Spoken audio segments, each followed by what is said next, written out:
So, a game. This is how an actual game is going to work. So, first off, let me start by saying you're going to have a game day and then you're going to have a practice day afterwards. Okay, now it's going to make a lot more sense here in a little bit why I started with that. So, the game, all right, a regulation game for us, Canamac rule, okay, Canamac Middle School softball rule, a game shall be 5 innings unless, okay, so most of the games are going to be 5 innings. The rule that there's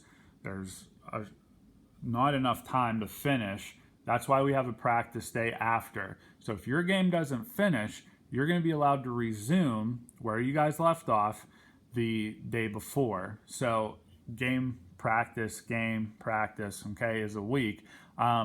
So you'll be able to resume that game. Now, here's the nice thing, because we have statisticians and they're always keeping the stats, they're going to know where that game left off. So if my statistician and the other team that we were playing statistician, well, we both match up. We both say we were in the top of the 4th inning. There were 2 outs. My team was batting.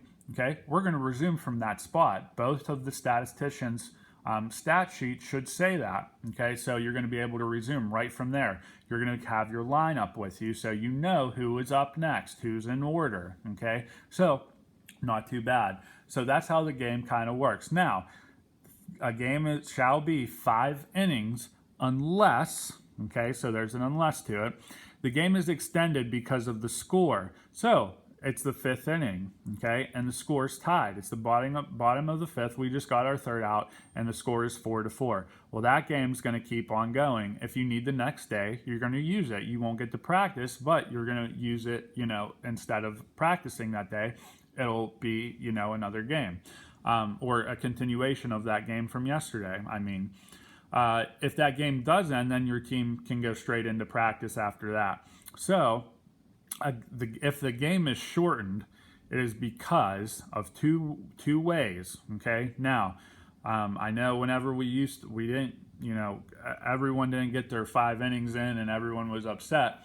But here are the only 2 ways now that the game can be shortened. So, the first one, if you watch baseball, you'll kind of understand this one. The home team needs none or only part of its half of the 5th inning to score more runs than the visiting team. So if you are considered the home team, you are batting second. Let's say going into the 5th inning, you have 5 runs. Let's say the away team only has 1. Well, the away team didn't score any of that inning, so you guys don't have to bat because you already won the game. The game is already over because you are the second team to bat that day, and you have the lead, and going into the 5th inning, so there's no reason for you to bat. It would only be layering it on. Okay, so instead of doing that, we call the game. We say your team has won. The second way that the game can end shortly or earlier than the 5 innings is the 10-run rule, okay? And that is invoked after the 3rd inning, okay? Home team has a chance to score within 10 if they are down. So let's say the 1st inning, right? It's, the away team jumps out and they score 10. Well, we're going to finish, we're going to let the home team at least try, and, maybe we're going to at least get through the 1st, 2nd inning. After the 3rd inning, let's say, it's 0-0 for the 1st and 2nd inning. And then in the 3rd inning, that team jumps out or the away team jumps out and scores 12.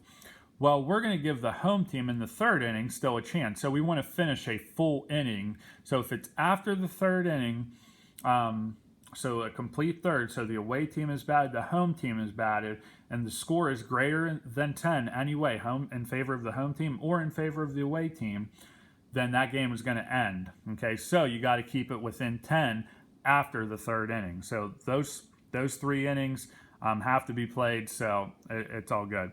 All right, mound visits. Coaches, you're the one walking out.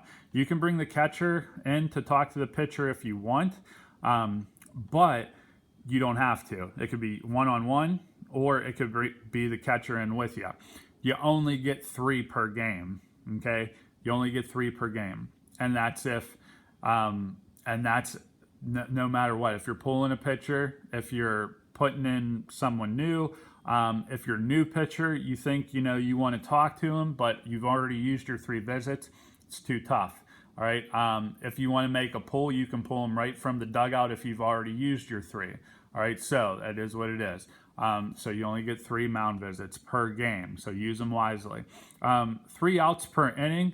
Everybody kind of knows that, and we will talk about how outs are made and everything like that in a little bit. Away team bats first, and home team fields first. And we already have the schedules made and printed out. You guys, the general manager will get one, and they'll keep it in their folder. So if you ever need to know if you're home or away, you'll know.